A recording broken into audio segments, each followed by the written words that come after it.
Since this is going to be my third and largest video to date, I want to try not to rush this video and not just have it uploaded in one day, which will be a common trend in future uploads.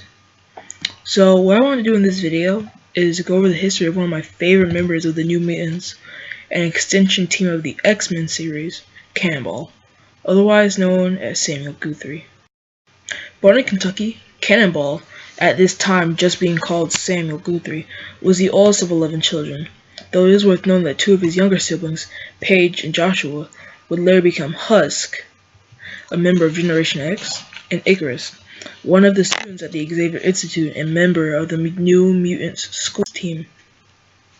After his father's death, he initially became the man of his house, later on getting a job as a coal miner. While trying to help another worker while they were trapped in a mineshaft, Samuel's powers activated, showing an ability to propel himself at superhuman speeds. This led to Donald Pierce, a member of the Hellfire Club at the time, and later anti-mutant extremist, who hired him as a mercenary. Battling the New Mutants, Cannonball would eventually resort to his good nature and turn on Pierce, with Professor X seeing the good in him and offering him a place on the New Mutants at his school. The members include Psyche, Wolfsbane, Sunspot, Karma, Cypher, Magma, and Warlock, among others. As part of the team, Sam formed a close relationship with Roberto da Costa, aka Sunspot, and Ron St. Clair, aka Wolfsbane. Sam started out as a slow learner for his powers at first, but eventually got the hang of it, having an ongoing rivalry for leadership with a girl named Danielle Moonstar, who at the time was called Psyche. The team came into conflict with the Hellions, who were basically the exact opposite of the New Mutants, with Jetstream being the seeming opposite of Cannonball. The Hellions, however, were led by Emma Frost, who, in turn, when the Xavier Institute was reopened in the 2004 New X-Men Academy X story, named her school squad the Hellions. The team was eventually led by Magneto in one of his few changes to being a good guy, or helping out the X-Men instead of opposing them. His heavy-handed leadership tactics did not agree with most of the ideals of the team, leading Cannonball to develop independence and a rebellion against authority. Upon meeting the Beyonder, since he knew that he could resurrect them, Cannonball murdered all his teammates. Once the Beyonder did in fact resurrect them, it left the team with serious trauma, having them go to Massachusetts Academy and join the Hellions. They'll eventually recover from this trauma and join the team again. Sam develops a brotherly affection towards Wolfsbane, oblivious to the fact that she had deeper, more romantic feelings towards him. Later on in the New Mutants adventures, Sam would fight his future self in an alternate future version of the team, where the future New Mutants will travel to their time.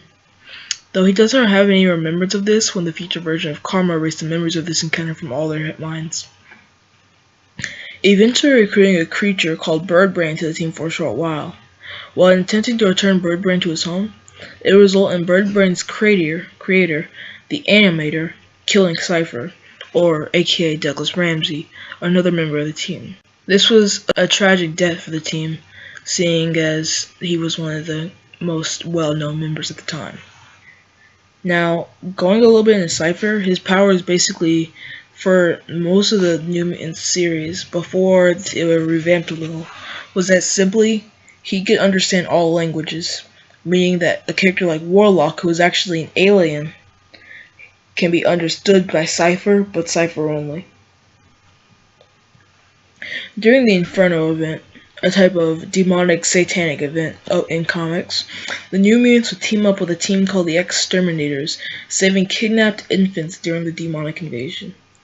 Rejecting Magneto's leadership, the team would fight the Hellfire Club. Sam was also around when Danielle Moonstar was in Asgard, but was a side character in the story arc, not really adding much to the table. The New Mutants eventually broke away from the X-Men and joined Cable on the hard-edged X-Force team. So during a clash with the Brotherhood of Evil Mutants, Sam would be impaled and killed by Sauron, a mutant best known for his ability to leech energy off others. Though only a few minutes later, he would later heal and return to life, resulting in a very short-lived comic book death. Cable told Sam that he wanted him to lead the team, and that he believed that Sam was an external, a very rare type of mutant who is virtually immortal. Around this time, Sam's sister, Paige Guthrie, discovered her mutant abilities. Selene, a mutant who keeps herself alive by stealing the life force from others, has said that this is not the truth.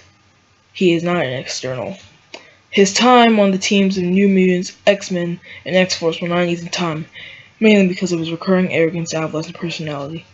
Cannonball would later go on to be on many different X-Men teams, including Rogue's X-Men, and work in the Jean Grey School for Higher Learning, and Wolverine in the X-Men. And he would eventually remake the New Mutants team in a later story, fighting in many battles. He would become an Avenger and be present in the Time Runs Out storyline, but although since the all-new, all-different Marvel started, Cannonball has been an irrelevant character in comics. And yeah, that's Cannonball. And I can't tell how long this video is going to be. Probably not super long. But yeah, if you guys like that video, leave a like, comment down below if there's any superheroes or supervillains or comic book companies you want me to do. I take pretty much all my fan requests, and I will see you guys in my next video. Bye.